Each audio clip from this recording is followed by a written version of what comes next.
오늘 제가 군기육대 인원 파악을 미처 못해가지고 조금 부족한 부분이 있는데 여러분들 이해해 주시기 바라고, 중요한 것은 우리가 이곳에 모여서 하나님 예배하고 또 하나님 말씀 들으면서 하나님 이런 분이시구나, 예수님이 이런 분이시구나, 우리가 이걸 깨닫는 게 중요하니까 오늘 이 예배가 여러분들 각 사람 가운데 큰 위로의 시간이 되길 바랍니다. 아멘. 네. 오늘 처음 보는 우리 용사들이 있어서 간단히 제 소개를 드리면, 저는 1997년도에 군에 임관했어요. 아마 여러분들 부모님 세대랑 비슷할 것 같아. 97년에 임관해서 제가 대위까지 군 생활을 7년 동안 장교로 복무를 하고, 전후방 각지에서 저도 파주 1사단에서 소대장과 연대참모, 그리고 중대장은 경북의성, 그리고 조치원에 있는 62사단 사령부에서는 제가 인사처의 안전장교를 했어요. 그래서 부대 사고 예방 활동, 부대 사고가 발생하지 않도록 미리 예방하는 활동과 사고가 있을 때 그것에 대해서 이제 조사하고 후속 조치하는 이런 업무를 하다가 2004년에 이제 대위로 전역을 했고요.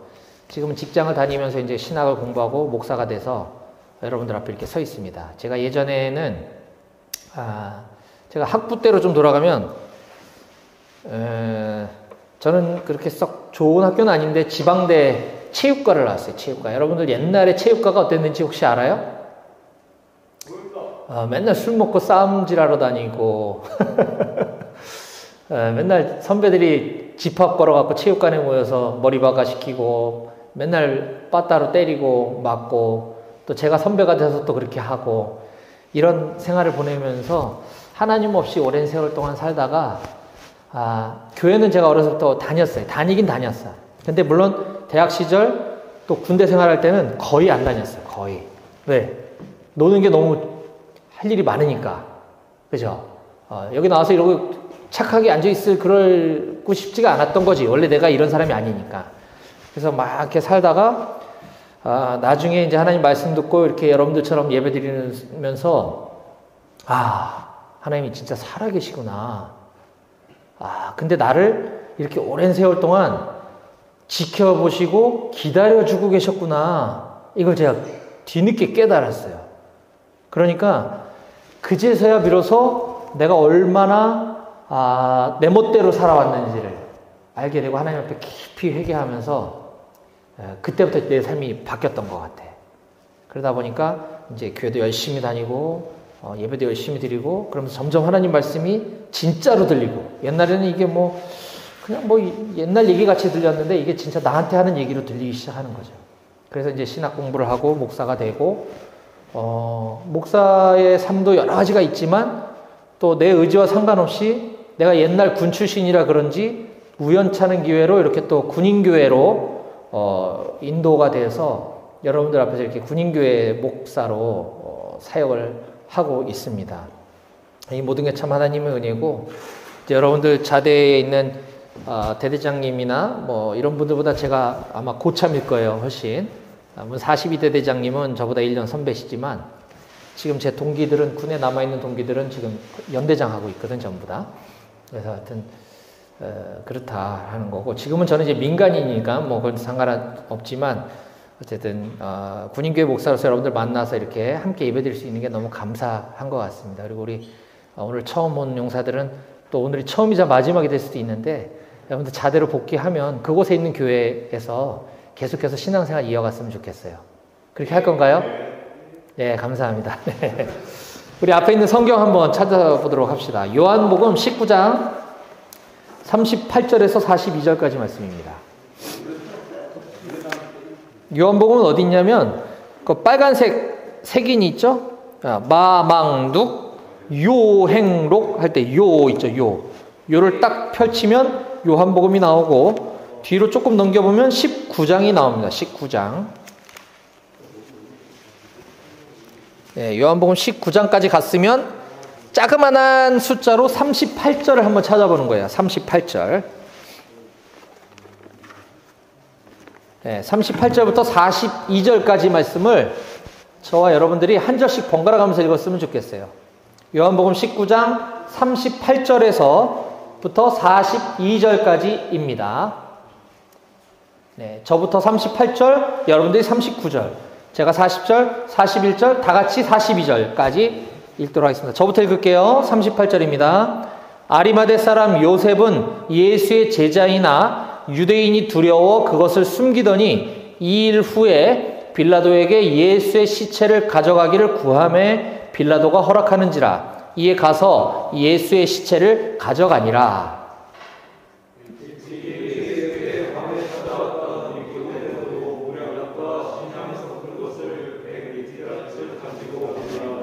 이에 예수의 시체를 가져다가 유대인의 장례 법대로 그 향품과 함께 세마포로 쌌더라.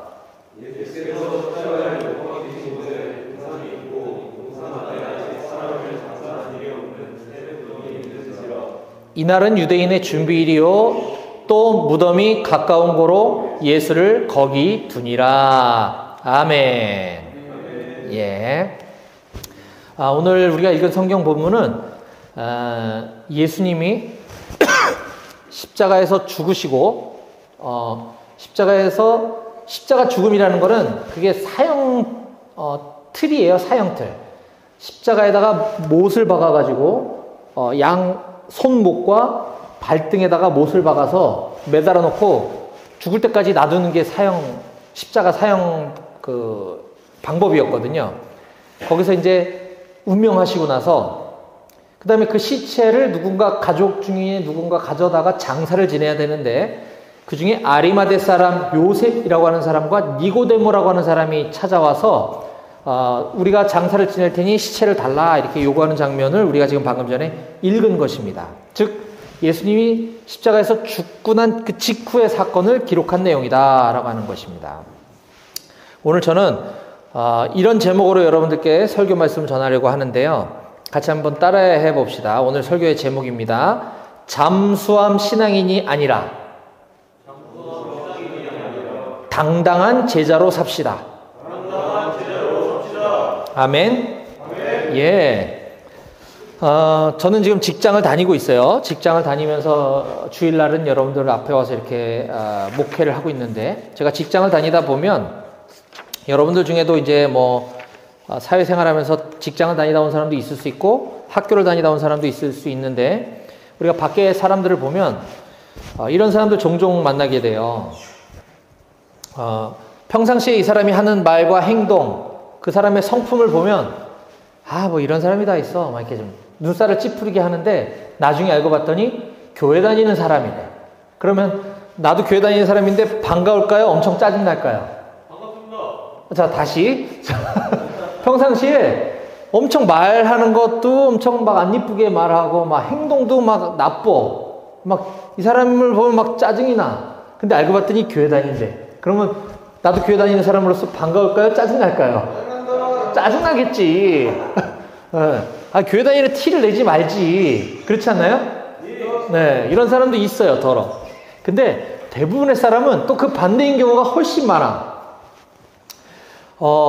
평상시에는 몰랐는데 나중에 조용히 찾아와가지고 저기 사실은 차장님 저도 교회 다닙니다 이렇게 얘기하는 거예요. 그러면 이 사람은 그냥 멀쩡한 사람이야. 그럼 반가울까요? 안 반가울까요? 반갑죠. 반갑기는 하지만 저는 그래요. 저는 제가 카카오 스토리, 페이스북, 뭐 인스타그램 이런 거에 딱 들어가 보면 온통 막 성경 말씀, 뭐 찬양 뭐 이런 걸로 저는 도배를 해놨어. 그러니까 사람들이 나를 조금만 이렇게 보면 이 사람 기독교 광신자네? 이런 걸 딱 알 수가 있는 거죠. 저는 막 드러내놓고 산단 말이에요. 근데 이렇게 사는 게 편할까요? 아니면 거추장스럽고 힘들까요? 힘들 것 같죠. 맞아요. 왜냐하면 제가 이렇게 온통 저의 신분을 다 드러내고, 심지어 제가 목사라는 것도 알 수 있어, 쉽게. 그러면 제가 직장을 다니다가 때로는 직장 상사 뭐 예를 들어 뒷담화를 한다든지 뭐 그럴 일은 요즘은 제가 없다고 보는데, 우연히 제 입에서 뭐 욕이 튀어나온다든지 이러면 사람들이 저를 어떻게 볼까요? 안 좋아하겠죠. 야, 기독교인이 왜 그래? 심지어 야, 목사가 그래도 돼? 이러면 저 때문에 수많은 기독교인들이 욕먹게 될 거 아니에요. 맞죠? 맞습니다. 네. 그래서 이렇게 신분을 드러내놓고 사는 게 굉장히 조심스럽습니다. 그래서 대부분의 교회 다니는 사람들은, 제가 만나는 대부분의 교회 다니는 사람들은 기독교인이라는 걸 잘 드러내지 않고 감추고 살아요. 그래서 나중에 알고 보면 교회 다니는데 이런 경우가 상당히 많더라는 거예요. 그런데 우리가 기독교인이라고 하는 것은 나만 물론 처음엔 그럴 수 있어요. 나만 주일날 몰래 교회 나와서 예배드리고 은혜 받고 그냥 이렇게 사는 것도 좋지만, 거기서 우리가 한 단계 더 나아가면 나를 통해서 많은 사람들이 기독교에 대해서 관심을 갖고 나도 저 사람처럼 교회 다녀볼까? 이런 마음을 갖게 하는 게 원래 예수님이 원하는 제자의 삶이다라고 하는 것입니다. 우리는 그런 삶을 살아야 되는 거예요. 그런데 수많은 사람들은 오히려 내가 기독교인임을 드러내며 살 때 내가 말도 조심해야 되고 행동도 조심해야 되기 때문에 그걸 드러내지 않고 감추고 사는 사람들이 많다는 거죠. 이걸 소위 잠수함 신앙이다 이렇게 얘기를 합니다. 잠수함 신앙. 물속에 가라앉아서 수면 위로 드러내지 않는 거예요. 그런데 오늘 설교 말씀의 제목은 잠수함 신앙인이 아니라 당당한 제자로 삽시다 라고 하는 걸 제가 여러분들께 오늘 도전하고 싶은 것입니다. 오늘 성경에 보면 그런 사람에 대해서 두 사람의 인물을 소개하고 있어요. 자, 오늘 아까 우리가 읽었던 38절을 다시 한번 우리 같이 함께 읽어봅시다. 요한복음 19장 38절입니다. 다 같이 시작. 아리마대 사람 요셉은 예수의 제자이나 유대인이 두려워 그것을 숨기더니 2일 후에 빌라도에게 예수의 시체를 가져가기를 구하매 빌라도가 허락하는지라. 이에 가서 예수의 시체를 가져가니라. 예, 여기 누가 나오죠? 빌라도가 나오고 또 누가 나오죠? 요셉이 나오죠. 예, 맞아요. 빌라도라는 사람은 누구냐면 유대인들이 같은 유대인인 예수를 이 사람 사형에 처해달라고 고발을 했어요. 고소를. 그래서 예수를 신문하고 신문해 봤더니 죄가 없어.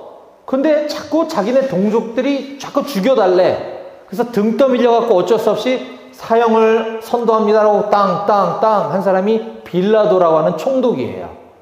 빌라도는 총독의 이름이고, 여기 오늘 등장하는 아리마대 사람 요셉이라고 하는 사람에 대해서 제가 좀 먼저 얘기를 하고 싶은데, 아리마대라고 하는 거는 그 유대 지역 이름을 말하는 거예요. 철원 사람 홍길동 이렇게 얘기하듯이 아리마대 사람 요셉은 아리마대 지역에 사는 요셉이라고 하는 사람이 있었다라고 하는 것인데, 이 요셉에 대해서 우린 지금 요한복음을 보고 있잖아요. 그렇죠?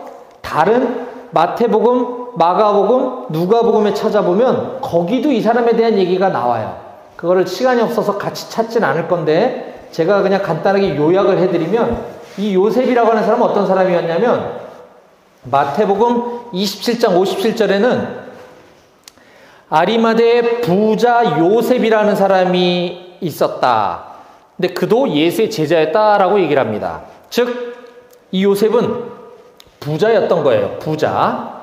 그리고 마가복음 15장 43절에 보면 아리마대 사람 요셉이 와서 당돌이 빌라도에게 들어가 예수의 시체를 달라 하니 이 사람은 존경받는 공회원이요 하나님의 나라를 기다리는 자다라고 얘기하고 있습니다. 그는 존경받는 공회원이라는 거예요. 존경받는 공회원. 자, 공회원이 뭐냐? 공회라는 것은 당시 유대인들의 재판정을 말하는 거예요. 재판정. 춥죠? 앞으로 땡겨 앉아. 네. 그래요. 네, 추워요. 철원이 굉장히 추운 지역이야. 공회. 우리나라로 따지자면 서초동 법원 알죠, 여러분들?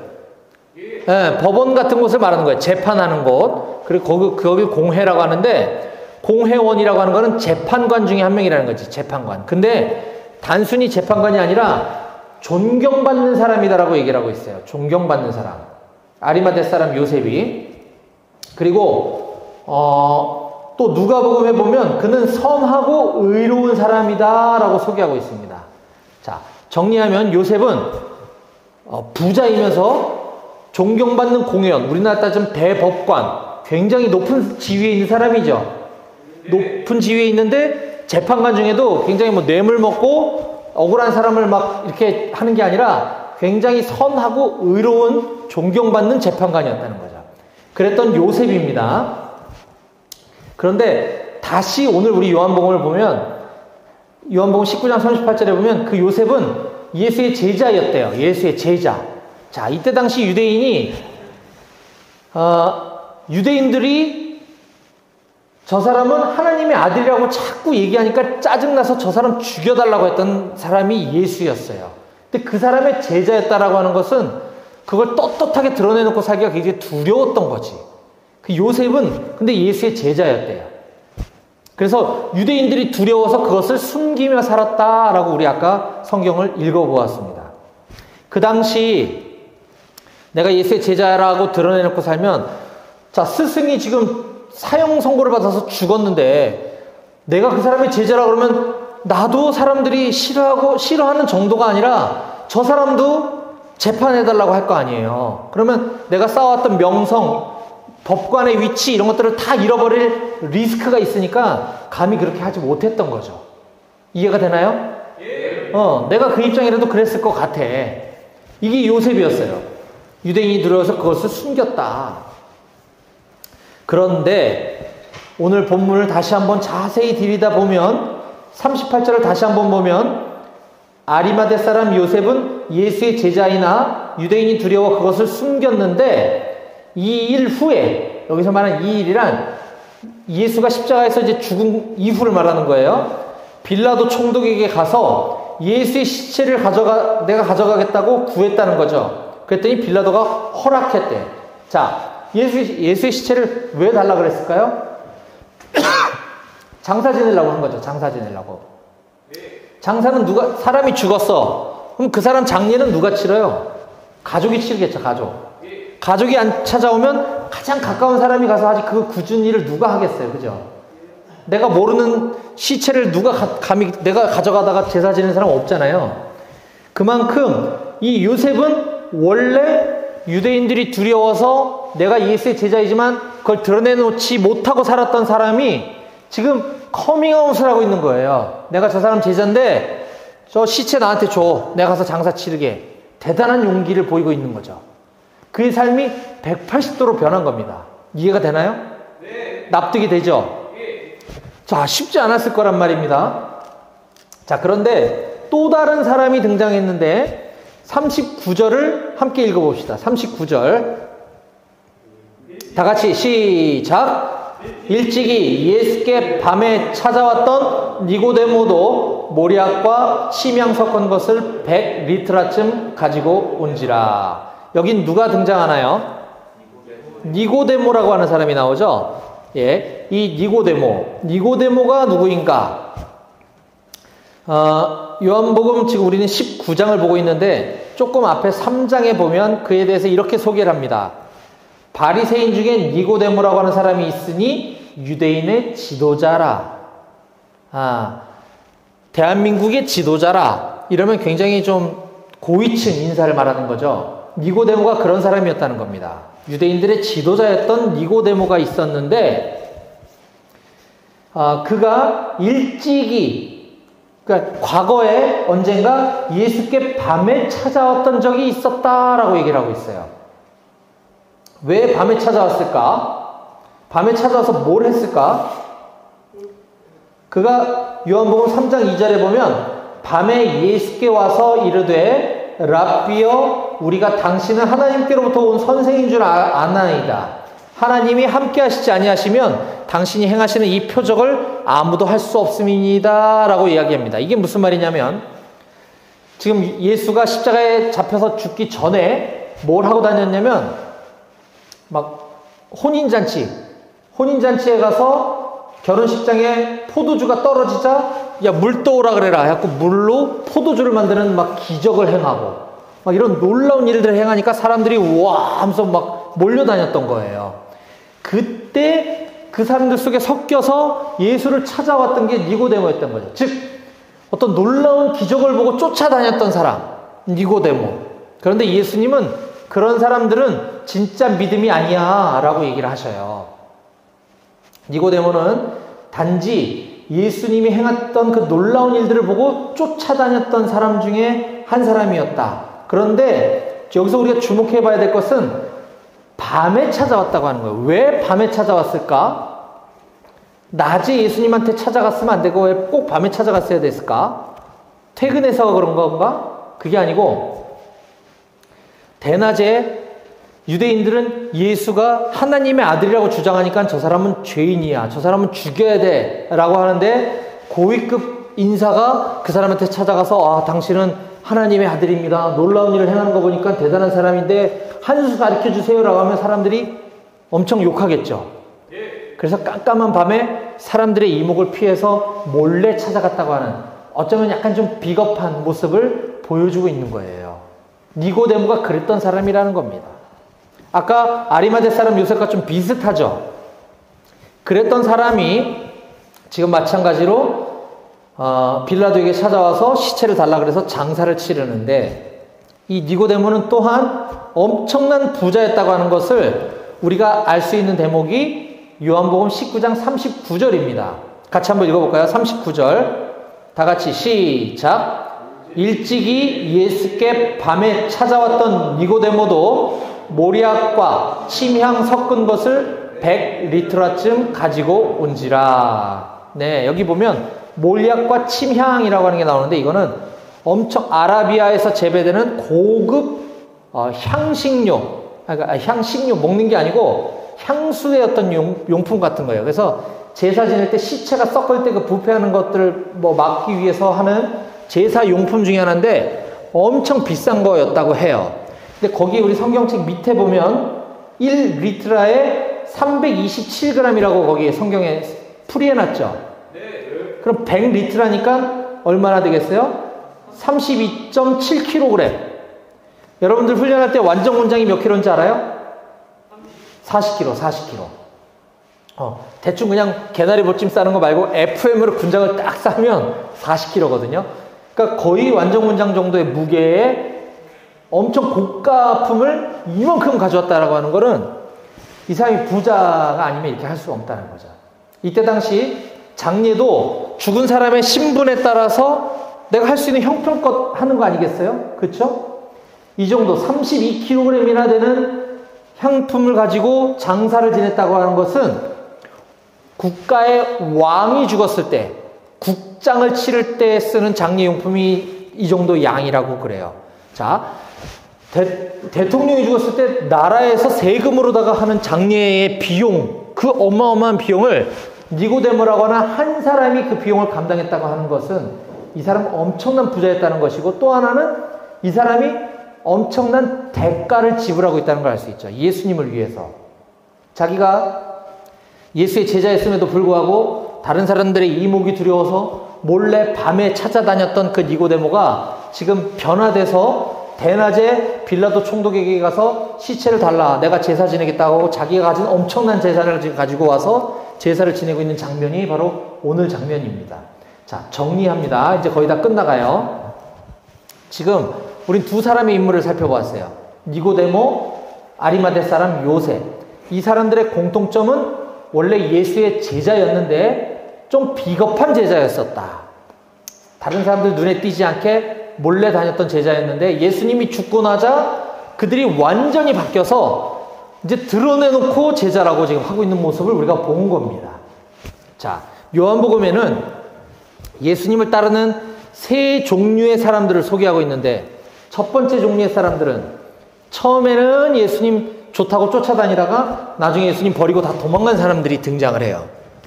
요한복음 6장 66절에 보면 그때부터 그의 제자 중에서 많은 사람이 떠나가고 다시 그와 함께 다니지 아니하더라.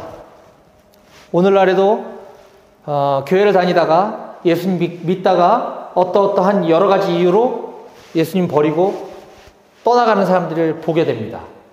이와 같은 사람들에 해당된다고 할 수 있겠죠. 또 두 번째 무리의 사람들은 교회를 다닌다고 하지만, 예수를 믿는다고 하지만 주변 사람들의 눈이 두려워서 자기 자신을 드러내지 않는 잠수함 신앙인들이 있다는 겁니다. 요한복음 12장 42절에 보면 그러나 관리 중에도 그를 믿는 자가 많되 바리새인들 때문에 드러나게 말하지 못하니 이는 출교를 당할까 두려워함이라. 유대인 공동체 사회에서 살 수가 없는 거예요. 출교라는 것은 경제활동도 못하고 직장도 쫓겨나고 그 무리에서 살 수가 없는 거예요. 그래서 예수 믿는 것을 드러내지 못하는 사람들, 아까 제가 서두에 얘기했던 오늘날에도 교회를 다니는 사실을 감추고 사는 많은 사람들이 여기에 해당된다고 할 수 있겠죠. 세 번째 부류의 사람들은 어떤 어려운 상황에서도 그것을 당당히 드러나고 예수님 곁을 떠나지 않는 신실한 믿음의 사람들이 있다고 하는 사실입니다. 어떤 사람들이 돼야 될까요? 1번, 2번, 3번. 3번이 돼야 되지 않을까요? 네. 그렇죠. 맞습니다. 그런데 처음부터 모든 사람들이 그렇게 살 수 있을까요? 없습니다. 쉽지 않겠죠. 네. 우리 자신의 모습도 보면 저도 마찬가지지만 교회를 다니기 시작하는 그 순간부터 나는 그리스도인이야 하면서 막 조심해서 살고 이게 쉽지 않다는 말입니다. 그래서 예수님의 제자들 중에는 수많은 제자들이 있었지만 아주 최측근 제자들, 핵심 제자들이 있어요. 12제자라고 하는. 그 중에서도 베드로 하면 완전 수제자인데 이 사람들도 처음에는 형편은 없었어. 내 스승이 잡혀가니까 몰래 숨어 있다가 누가 야, 너 저 사람의 제자 아니야? 그러니까 베드로는 나 몰라. 부인했던 사람이에요. 근데 또 다른 사람이 와갖고 야, 너 제자 맞잖아. 아니라니까. 또 다른 사람이 와서 맞는데 뭘 그랬더니 에이, 저 사람 저주받아라 하고 자기 스승 예수를 저주했던 사람이 베드로란 말이에요. 아무리 위대한 믿음의 사람도 처음에는 다 그랬었다. 우리도 지금 내 믿음이 비록 그렇게까지 못 나갔어도 괜찮다. 아주 괜찮다는 겁니다. 하지만 중요한 것은 우리가 어떤 종류의 그리스도인이건 상관없이 중요한 건 지금부터가 중요하다. 지금까지 나의 믿음보다는 좀 더 한 발자국 나은 그리스도인이 돼야 되고 우리가 앞으로 나아가야 될 방향은 어떤 상황에서도 내 믿음을 당당히 드러내놓고 나를 통해서 많은 사람들이 예수님을 믿을 수 있도록 하는 그런 예수님의 제자가 돼야 될 것이다 라고 하는 것입니다. 자, 우리 사랑하는 우리 임마누엘 교회 오늘 예배에 오신 청년 여러분, 지금 여러분들의 모습이 어떤 종류의 그리스도인이건 지금 현재 상황은 상관없습니다. 괜찮습니다. 아까 서두에 얘기한 것처럼 오늘날 상당수 많은 교회 다니는 사람들이 물속에 잠겨있는 잠수함과 같은 기독교인임을 감추고 사는 사람들이 많이 있지만 이제부터라도 오늘 보았던 우리가 말씀에서 보았던 아리마대 사람 요셉이나 니고데모와 같이 이제 변화되어져서 우리가 당당히 기독교인이다. 내가 당당히 예수님의 제자입니다. 라고 세상에 드러내면서 선한 영향력을 끼치며 살아가는 우리 모든 청년 여러분들이 다 되실 수 있기를 주님의 이름으로 간절히 축원합니다. 아멘. 네, 기도하시겠습니다. 하나님 아버지 감사합니다.